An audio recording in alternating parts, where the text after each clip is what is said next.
Straight ahead on 12 News, plummeting prices at the pump. I can do more deliveries for less money at this point. How it's helping to fuel savings for local businesses. Plus, a building that Golden Valley officials say needs an overhaul. What could be next for the Brookview Community Center? And a little later, a postcard moment in the Northwest Metro. 12 News starts right now.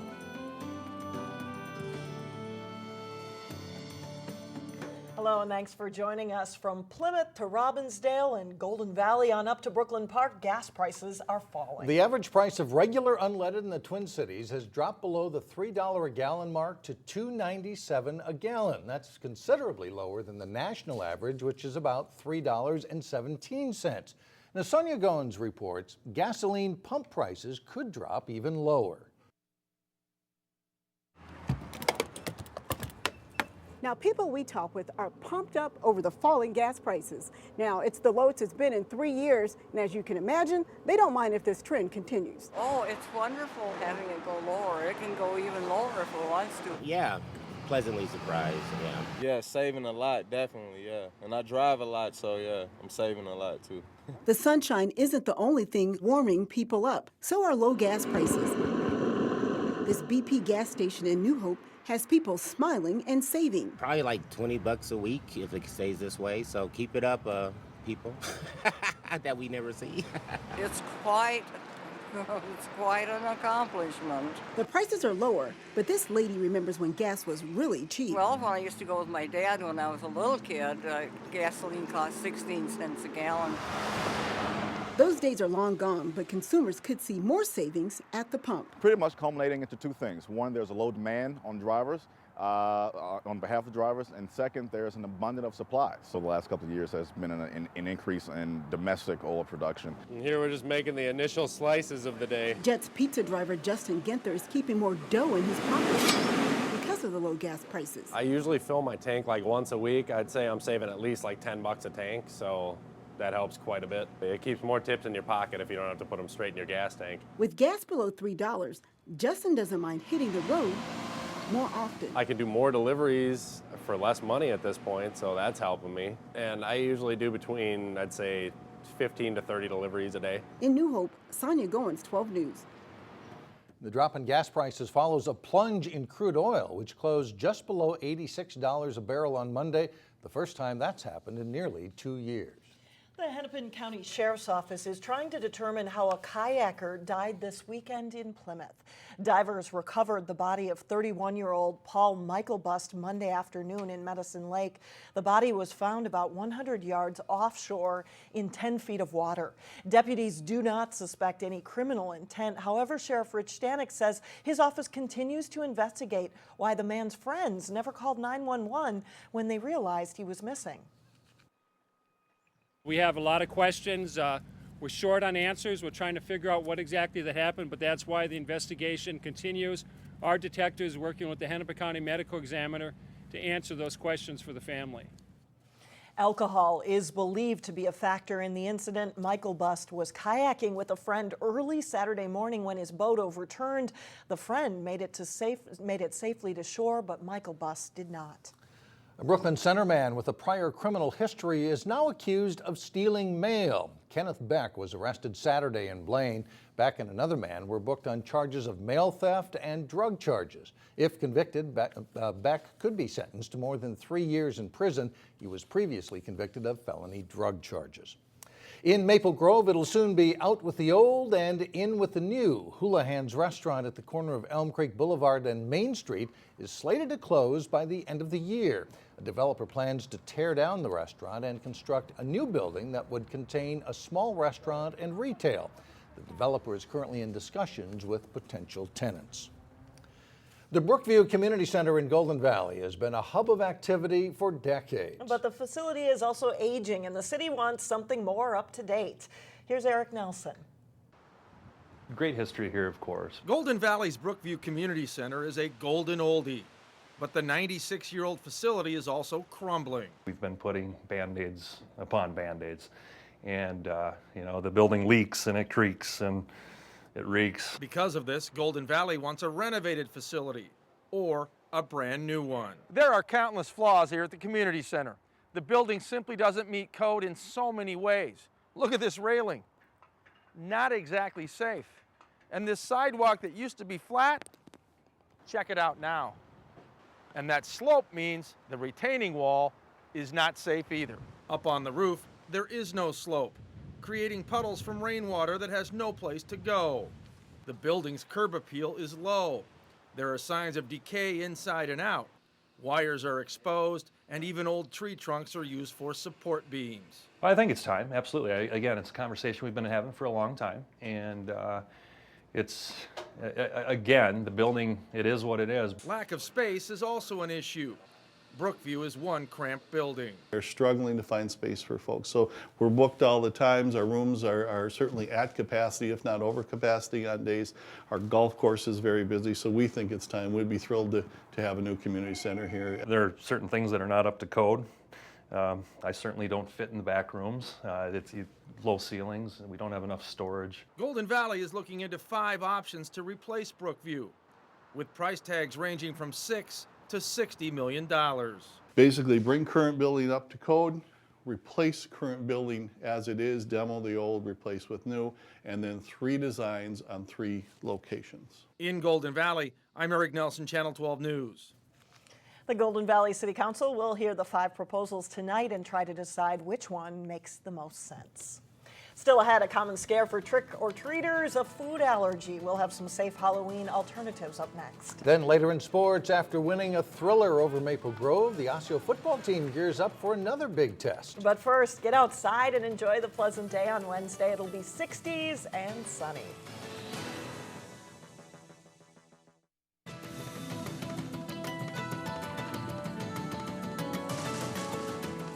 The city officials in Osseo broke ground this week on a new option for patients recovering from medical procedures. The former Berkshire nursing home is now called the Villa at Osseo. It will soon be connected to a brand new 20-bed skilled care unit. Villa Healthcare says it will offer hotel services in a clinical setting to rehabilitate patients. In a couple of weeks, millions of little ghosts and goblins will fill the streets for trick-or-treating. But for children with food allergies, Halloween is more of a trick than a treat. In today's Health Check, Delane Cleveland looks at how families with food allergies handle Halloween. Trick or treat. Halloween doesn't fall until October 31st. I have lots of candy. But this past weekend in Hopkins, I'm Iron Man. a collection of superheroes, I'm Batman. various animals of different ages, Are you a wolf? Can you say hi? and reluctantly dressed hippies I really don't want to. got to go trick-or-treating a little early at this food allergy resource fair. So my daughter, who has severe food allergies, was super excited to come here to be able to get some safe candy. Jelly beans, jelly beans. Missy Bergren's 6-year-old daughter, Avery, has severe food allergies to eggs, milk, peanuts, tree nuts, and shellfish. Yeah. That makes Halloween tricky. So much candy that people get have peanuts in it, tree nuts in it. Like, think of all the Snickers and peanut butter cups that people give out. Many of the parents here have similar stories about their children and the dangers that come with eating the popular candy found on the store shelves. And a lot of candy is processed in a facility that has nuts in there. This fair serves as a one-stop shop for people seeking safe alternatives. It's a great place for them to come and learn about different options that are out there for their family. Experts say 1 out of every 13 kids has food allergies. And that means that a lot of the kids that come to people's doorsteps for Halloween will have food allergies. That's why members of Minnesota's food allergy support group want to encourage all families to make a safe batch of treats available. It might be glow stick, a little toy, Dots, Skittles, mini Laffy Taffies, those types of candies, those are usually a really good option. A little effort that can go a long way in ensuring that these young costumed characters have a safe Halloween. It's through the education and events like this that we can provide that. For Health Check, Delane Cleveland, 12 News. We have more information on the Food Allergy Support Group of Minnesota at our website. That's 12.tv. Coming up, why this is the perfect week to embrace fall. But first in sports, the Totino-Grace football team hopes to knock off Osseo this week. John Jacobson with a preview of the big game when we come back. That was a nice win for Osseo this weekend over a really good football team, Maple Grove, but you know, there's still more challenges ahead always, There's always another game to play and another tough one for the Orioles. The Osseo football team sure doesn't get to coast into the postseason. After an emotional 27-26 win over huge rival Maple Grove Friday, the Orioles are getting set for another tough challenge. The Orioles and all teams around the area have a short week to prepare with Wednesday games this week. Osseo hosts Totino-Grace in a key game. It'll be tough to top the excitement of Friday's wins over Maple Grove, though.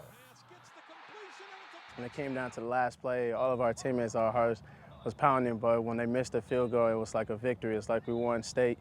It was really great running and seeing our crowds, our fans who came to support us all the way was crying. Some of us was crying on the field because we finally beat Maple Grove. The challenge is to put that win behind them and be just as fired up for Totino-Grace. A win would give Osseo an outright conference championship, while a loss would likely mean a three-way tie with Maple Grove and Grace. It's also big for playoff seeding, with the winner likely to be a number 2 seed and the loser a number 4 seed. Add in the fact that the Orioles' 2013 season was ended by the Eagles, and this team should have plenty of incentive. Everybody's still happy about it, and not that much people are still focused about Totino-Grace, which everybody know they're a pretty good team. It's going to be very hard to get the W against them. And their big game is they got us in the dome and left a bad taste in our mouth. And we're going to come out and play as hard as we can. You know, it's never fun to get knocked out of the state playoffs, and that one really hurt. And so our kids are ready to go. And really cool thing is this is the 3rd year in a row that we've played Grace on week 8 for the conference title. We asked Totino-Grace football coach Jeff Ferguson about Osseo, and he said plain and simple, they're really good. But Ferguson's Eagles aren't bad either. After losing to Maple Grove in week 5, PG has bounced back to win 2 in a row, and they're hoping to carry that momentum into Wednesday's game against a top-quality opponent. They'll get us ready for playoffs. We want to play the best at the end of the season, and we believe Osseo is one of the best teams in the state. You know, there's a couple teams on our schedule that we have to ensure that we understand they compete at a higher level. Osseo is one of them. They really fly around. They really play with a lot of zeal and passion, and they're a handful. Grace and Osseo will collide at 7 o'clock on Wednesday night at Osseo. It's a game you can see live here on Channel 12 and our website, 12.tv. In other Northwest Suburban Conference games Wednesday, Maple Grove is at Spring Lake Park. Park Center hosts Irondale. Champlin Park is home to play Anoka in the battle for the paddle, while Armstrong plays at Centennial. In the Lake Conference, Wayzata is at Minnetonka, while Hopkins plays at number 1 Eden Prairie. In the Metro West, Cooper closes out the regular season with a home game against Chaska. Benilde St. Margaret's hosts Richfield. Also, Brooklyn Center is home against St. Croix Lutheran. There are 3 afternoon games involving local schools Wednesday. Providence Academy hosts Spectrum. Breck is at SPA, while West Lutheran faces Minneapolis Edison at Minnehaha Academy. A handful of local teams play in section soccer finals Tuesday night. In this week's Sports Jam show on Channel 12, Jason Melillo profiles the Maple Grove boys, who carry an unblemished record into the Section 5AA final against Mounds View. Here's a clip from that story. There are 16 seniors on the Crimson roster this fall, most of whom have a lot of varsity experience. Players like defender Carson Thomas and goalie Ben Nelson are the backbone of this team. It's special, it is. I mean, this group has been together for a while now, since 7th grade, some of these guys. And we played club soccer with a lot of them, and so yeah, we're a really tight-knit group, and it's been a lot of fun, yeah. Watch MG play, and the individual talent of its players is clear right away. But it's the ability and willingness of those players to use their talents within a structured system that makes this team special. Catch the rest of the Crimson story and all the week's prep highlights on Sports Jam. It's on through Wednesday at 3:30, 6:30, and 9:30 p.m. We'll have plenty of section soccer highlights coming up Wednesday starting at 4 and 12 News. All right, thanks a lot, John. In Local Vote 2014, we are looking at city races in Brooklyn Park this week. In the race for mayor, Jeff Lundy served on the council before winning a special election for mayor in 2011. And Joy Marsh Stevens is a community activist and ran for Hennepin County Board in 2012. Hi, my name is Joy Marsh Stevens, and I'm the DFL and labor endorsed candidate for Brooklyn Park mayor. I'm a wife, mother, grandmother, and proud Brooklyn Park homeowner for 16 years. As a longtime business and community leader, I've brought people together to win real improvements in the lives of residents. I've been working hard for Brooklyn Park for years. The results are in better pay for minimum wage workers, stronger foreclosure negotiation rights for homeowners, and more accountability from corporations who rely on our tax dollars. It's time for a bold new vision with smart economic development across the city and a budget that reflects the economic reality of our current and future residents. I ask for your vote for mayor on November 4th. Let's build One Brooklyn Park together. Hi, my name is Jeff Lundy. I'm running for re-election of the mayor of Brooklyn Park. My campaign is built on the simple idea that results matter. It's what we do, not what we promise, that truly defines us. In Brooklyn Park, crime is at a 20-plus year low, despite having 25,000 more residents. Job creation, we are the envy of the metro. We have been creating more jobs than almost anyone, and businesses come to us asking to build here. We've tackled tough issues. When we found out sex trafficking was happening in our youth, we didn't stand idly by. We got together, we stood up what will be the first teen homeless shelter in the entire state outside the urban core. When it came to our golf course, we tackled that tough issue as well. Issue after issue, as mayor, I wanted to reach out and tackle tough issues head on. And if with your support, I will do it again. Still ahead, a grand finale of Color in the Northwest Metro. We'll be right back.